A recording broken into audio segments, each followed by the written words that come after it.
presentation is going to be done by the Michael Kennedy, right? So when you're ready, so you can start. All right. Yeah, you can see it. Yes, I'm able to see that. Yes. All right. Oh, 1 second.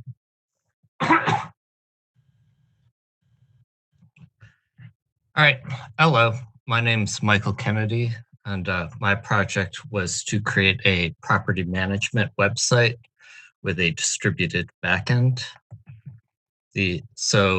First I'll give the introduction, then we'll go over the overall design of the project. Then we'll go over specific design and implementation challenges of the front end and back end, respectively.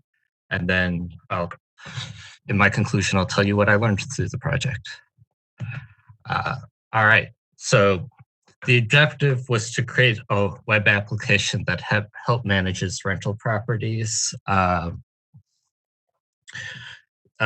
Part of that means implementing a backend service to store and transport the data, and implementing the front end, which the user will interact with. So the overall goals of the project were to simulate a real-world project with a client. In this case, my client is a friend of mine who manages some properties. Michael? What was? Yeah. I'm not able to see your screen. Can you double check? Oh, you can't? I thought you said you could. Okay, I'll try again. It looks like disabled it. Oh yeah, it's not sharing anymore. I wonder what happened.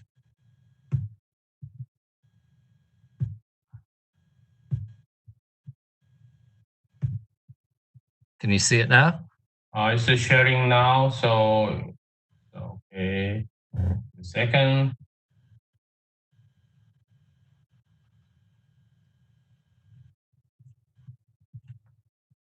Oh, hold on. I think I did it the wrong way.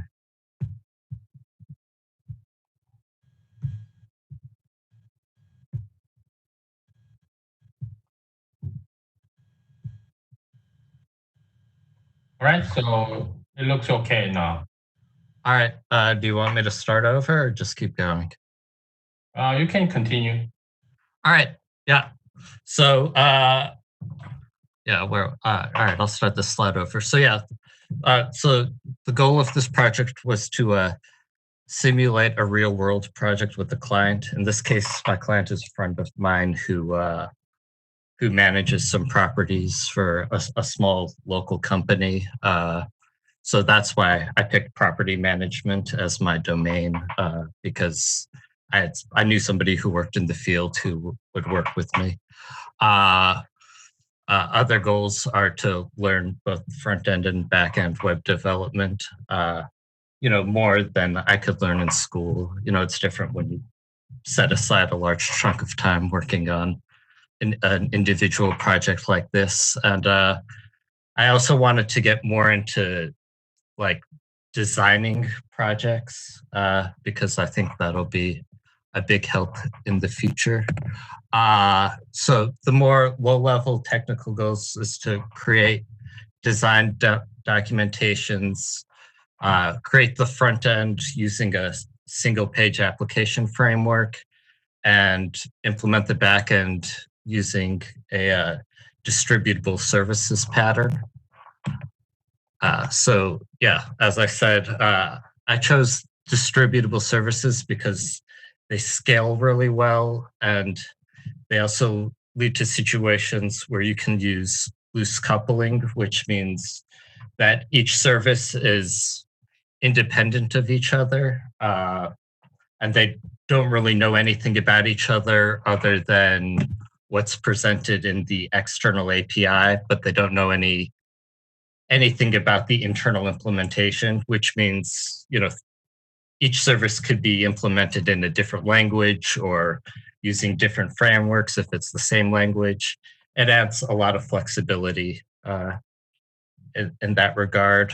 Also, I wanted to use asynchronous I/O. That input and output. That just for this type of project, it's pretty necessary because otherwise the performance cost of all the inter-service communication would bring the whole thing to a standstill. So here is the overview of my application design. So starting on the left, the little people are the users, and each of the manager interface and the tenant interface and the admin interface, those are all the parts of the front end that different users would interact with. And so they all connect to the gateway, which is the portal to the inner services. It's the outermost layer of the services. And basically all it does is it routes requests to the correct service. And actually right now, the static asset service is rolled up into the gateway. They were just so tiny that I thought it would be fine for right now to put them to combine them. But if I have more time later on, because I could plan on continuing on working this after I'm done with school, I'm going to separate them.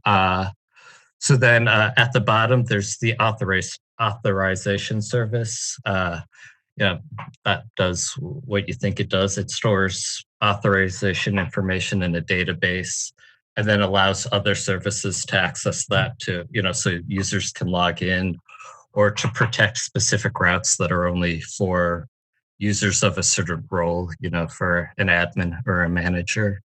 And then at the top right, there's the data service, which it allows all any of the other services to access any of the information stored in the main database that stores all the information about the properties and the tenants and the leases and all that stuff. All right, continuing. So here's the main database design. Starting at the top, there's the managers, which are connected to the properties. And well, I don't think I should get into all the details of this, but I wanted to show this slide because I think I made a pretty bad mistake that I'm still having to deal with now in the units tenants table, which is kind of in the middle in between units and tenants. After I started implementing the project, I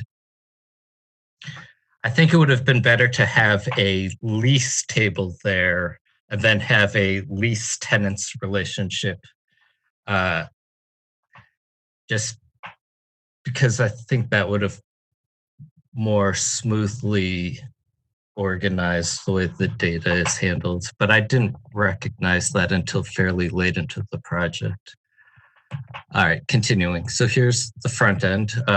As I said earlier, the front end uses a single page application framework. I think it gives a better user experience because the page never actually has to be reloaded. Anytime somebody goes to a different route, a new route isn't actually loaded. The framework creates the new page using JavaScript and displays it. So there's not that page refresh that happens when you're actually changing web pages.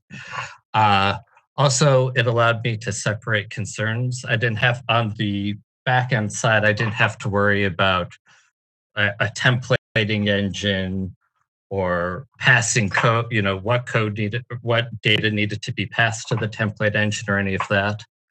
All of the data that goes to the front end goes through the gateway and through the various APIs.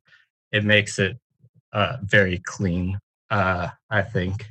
And the final reason is knowledge. I mean, single page applications are pretty popular these days, and I thought it would be valuable knowledge to learn. So I'm using the Vue framework. And I mean, mostly I just picked that because from the research I did, people said that's the easiest to learn. And, also it's not corporate. Like Angular is a Google product, and I think React is Facebook. Anyway, continuing on. So other design considerations for the front end is I'm using the Tailwind CSS framework for to do all the CSS, just because it cuts down on the amount of boilerplate code I'd have to write for some simple tasks, and I wouldn't have to make separate like WebKit CSS code for Apple products. Also, I decided to roll my own components. Well, components are part of the Vue framework, and it's basically just means like an HTML item, like an A, or A or a P or a div, one of those things. It lets you create one of your own and create your own functionality for it. And there's a whole ecosystem of it, but I've read so many horror stories about the NPM, which is the JavaScript ecosystem of just bugs and errors and security vulnerabilities that I thought I'd roll my own components. It's also a good experience since I'm new to the framework. I shouldn't just go straight to taking other people's work. I thought it was important to learn how to create individual components myself. The final design decision was I wanted to create a central location for all the interactions with the backend, so they're all in one central location, and that just makes the code base easier to maintain. Because if there's any problem communicating with the backend or with the network, I know where to look.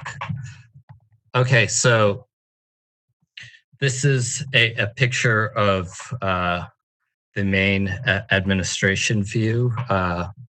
So on the top is just your normal nav bar. So on the left is a view-specific nav bar, and it's actually a component I created myself, and it can be the navigation links can be created procedurally. Components have what are called props, which is short for properties, but it allows you to pass information to your components. So to create the nav bar on the left, I just passed names for the links and then the link locations. And similarly, the center, the table is another component I created, and we'll actually see a closer up image of that in a second. So, but here's just so you can get an idea of how the components work. There's two parts to them. There's an HTML component and a JavaScript component. So here's the HTML component for the admin component, which is basically everything you see on this page below the top nav bar. So yeah, the left nav bar and the table and the detail view at the bottom. All of that is part of this. So I chose to show this one because it's really simple. So all it, at line 8 where it says nav sidebar, you can see I'm passing it a sidebar link map. That's how I'm passing the data to it. All the class stuff where it says like class, flex call, that's Tailwind CSS. That's how you write CSS using Tailwinds. I don't know. It's different from the normal way one would write CSS, but I've come to like it. And at line 15 where it says router view, that's where anything that's selected in the nav bar is displayed. So whatever link is selected from nav sidebar at line 8 gets displayed on line 15. So going back here, everything to the right of the sidebar, that's the router view. Okay, going forward. So here's the code component of it. So under the data function at line 25, that's where I create the data that's passed to the sidebar. And at line 40 is where I declare that it's going to be used within this as a subcomponent to the component we're looking at. And then the bottom bit, line 42, mounted is a life cycle hook, which means that when this component, at a certain point during this component's life cycle, this will get called. This function will get called. So the mounted point is right when it's mounted, so when it's entered, basically, a little bit after it's entered, actually. So, and all that does is it creates a promise or a future of promises. So all the dispatch functions talk to the database and get the data for basically anything that would need to be displayed on the admin page. And it's all wrapped together in one promise so they can be processed parallel and asynchronously. Just a little performance boost there. All right, so going forward. So here's the table component. So it, like the sidebar component I showed earlier, it gets passed a bunch of props that lets it be created procedurally. It can be passed a list of headers, a bunch of data, and then what I called transformations, which are functions that can be called on individual cells or rows. So for example, like the date data is doesn't look that pretty in computer form. So I passed a function to print it out in a human readable format. Other things I did with this is I made it sortable by any column. As you can see, there's a little up arrow next to the email column. And it can go in ascending or descending order. All right, moving forward. So here's the properties table. It shows different properties that somebody might manage. I just wanted to show how how different information can be passed to the same single component that I created. So this one has less columns and it has a bigger column for description. I passed a transformation to the description, so if it gets too long, it gets cut off and an ellipses is added at the end. Okay, going forward. So this is the edit, or I used to call it the details component. It's for updating information. Because there's 3 different types of users, it got tricky to implement it for the users because on the left you can see there's it's tabbed on the left, and so each different type of user had to have a different number and types of tabs. But this is where an administrator can update some basic information on a tenant. And so here's like a tab for a manager whose name is manager test. And it's where you can assign properties for that manager to manage. So the last part of the front end I want to go over is the error handling. So I created these little flash boxes, as you can see in the red. They appear right under the main heading on the screen. And show certain error messages. Obviously, I don't want the user to be able to see all all error messages, but for certain ones, I created a function that decides which ones should be displayed and which ones shouldn't. All right, going forward. So backend. So the main design decisions in the backend is I wanted the services to be relatively specialized. I didn't want any service to be doing more than logically made sense.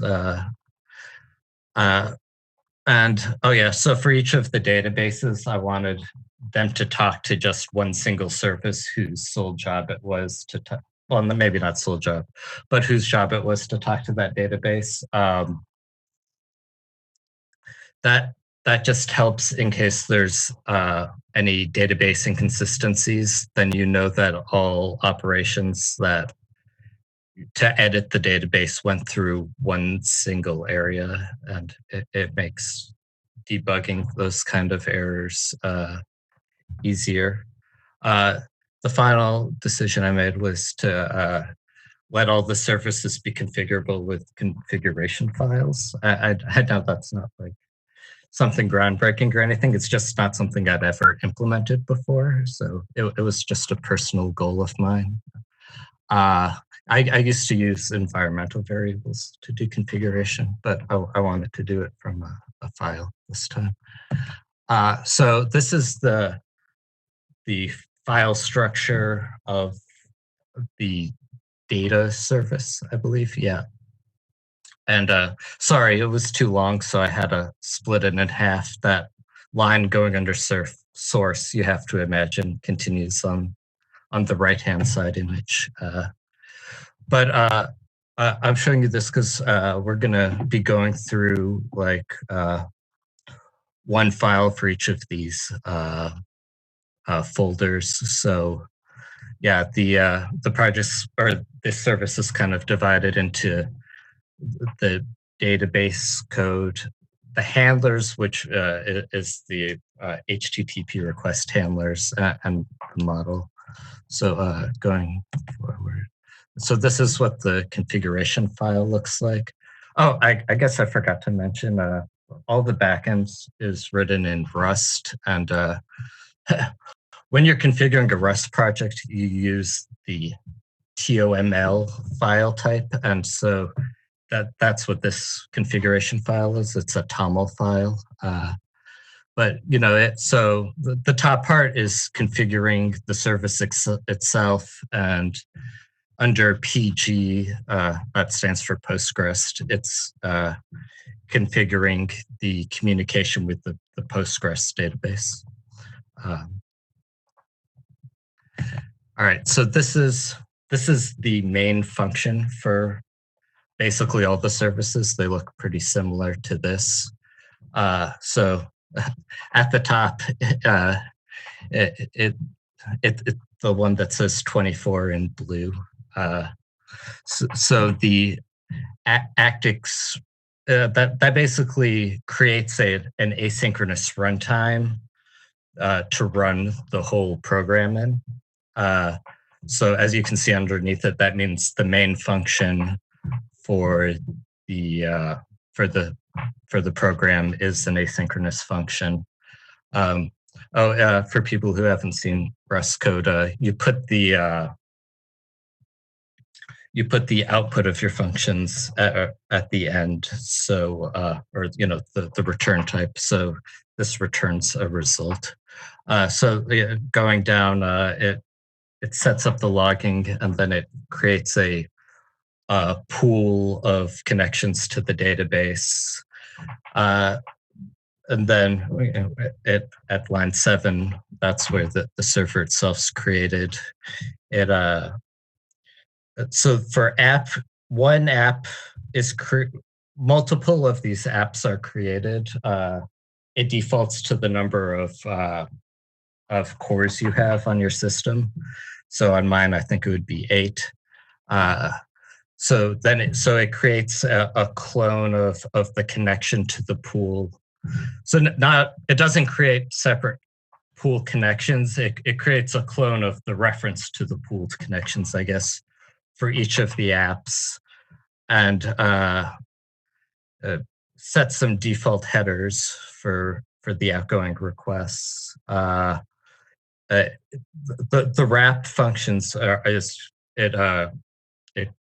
that's how you put middleware in this framework. So then there's the compress, the compress middleware and the logging middleware.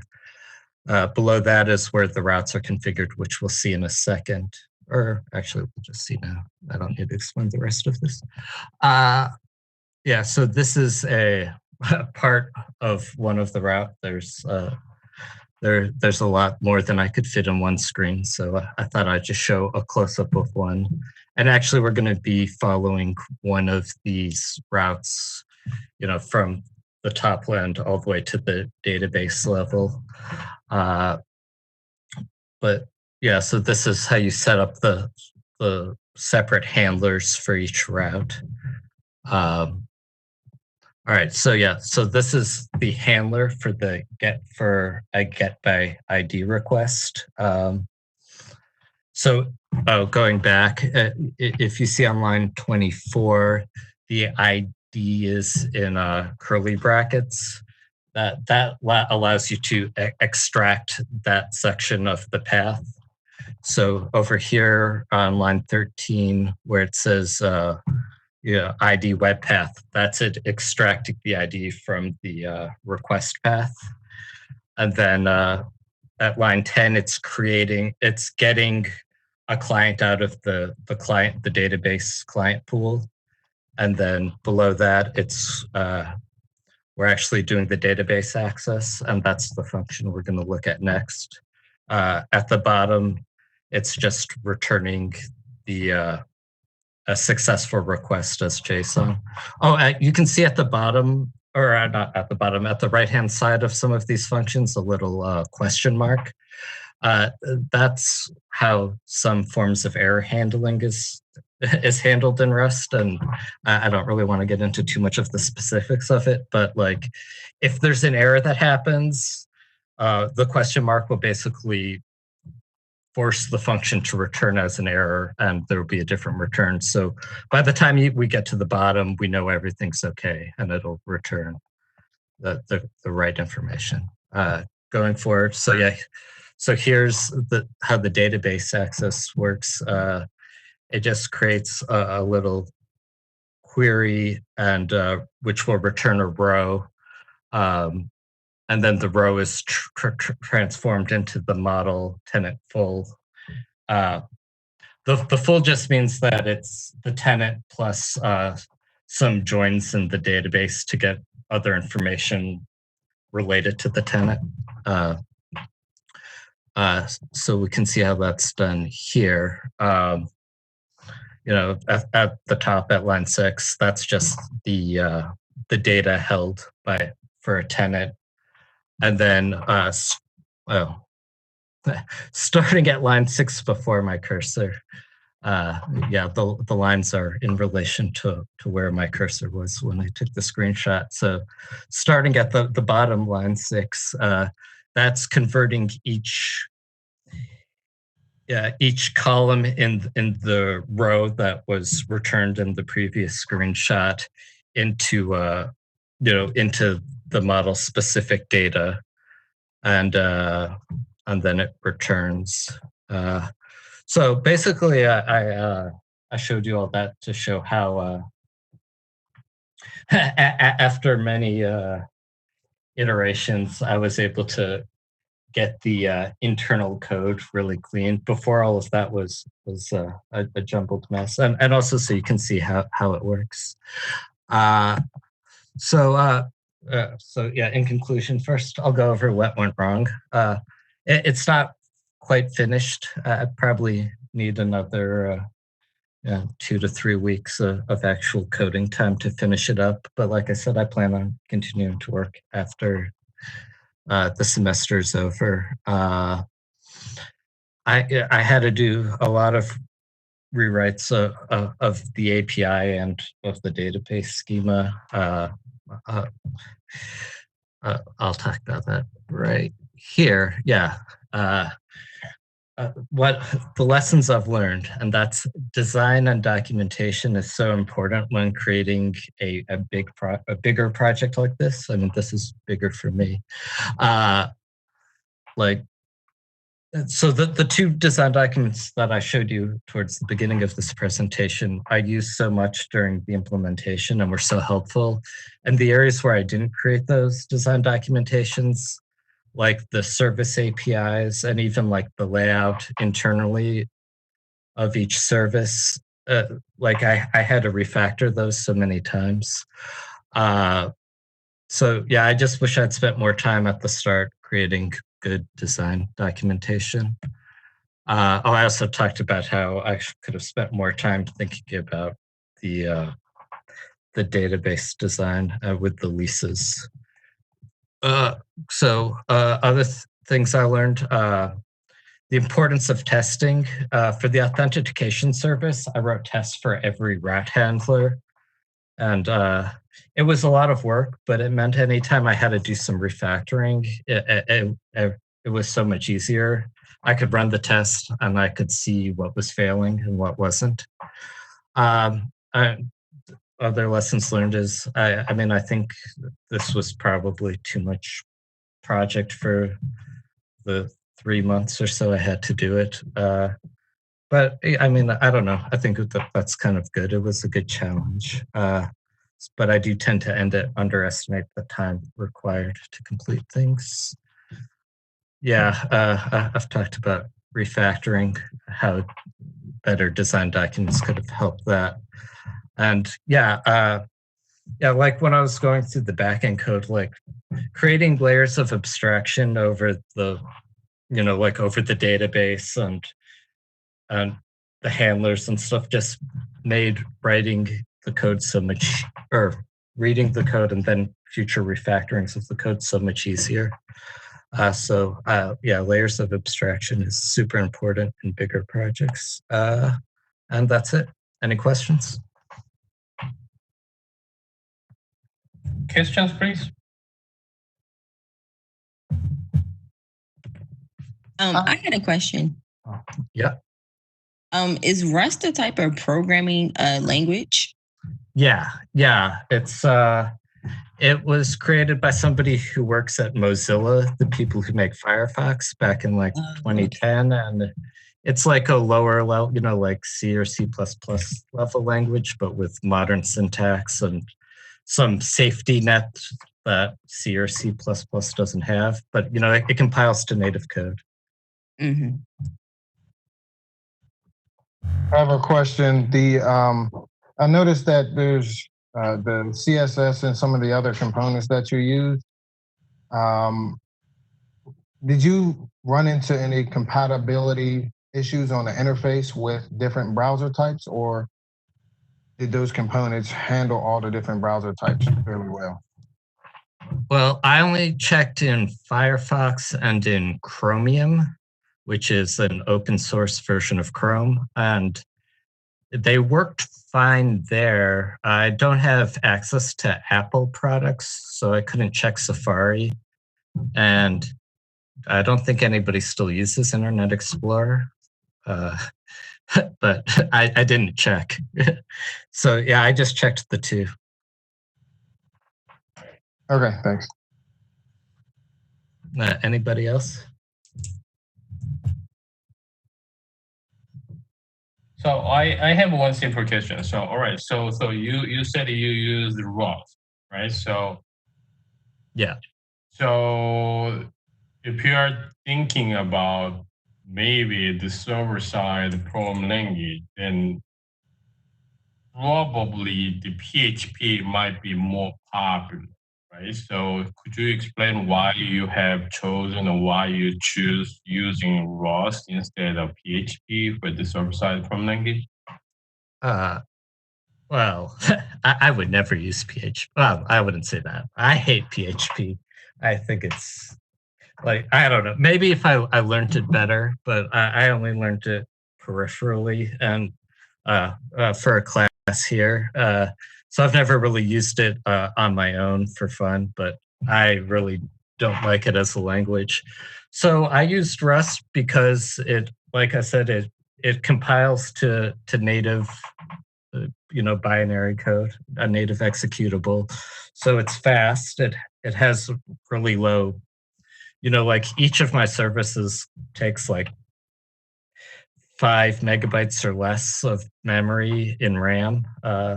Because there's no runtime, I don't have to load a virtual machine. So it's fast, efficient, and it's a modern language that, it's a low-level language that has tons of functional syntax, and error handling is done in the type system instead of using the exception handling. I don't know. It's a language I really like, and it has it has good performance. That's a good point. I used to use PHP programming language more than 2 decades, so I started learning the PHP when I was in college, so that's more than 10 years ago. So the main weakness of using PHP is PHP is an interpreter language, right? So that means when you create the web pages and then write a program with it, then the source code should be there located on the server side. If you're trying to deploy, Yeah. then you have to expose all the source code. Right? Yeah. Well, I never deployed this version of my project, but those of you who have been with me over the last year know that this is really the third iteration of the same idea. Yes. And I've deployed older versions. I think one of them's still up on my website. And yeah, so this just deploys as, I just need to copy the binaries over. I don't need to deploy the source code. So there is a pros and cons because of that limitation exists in PHP programming language. There is another kind of module has been implemented that's called Symfony. So that has been used a lot in designing like Drupal, what is it?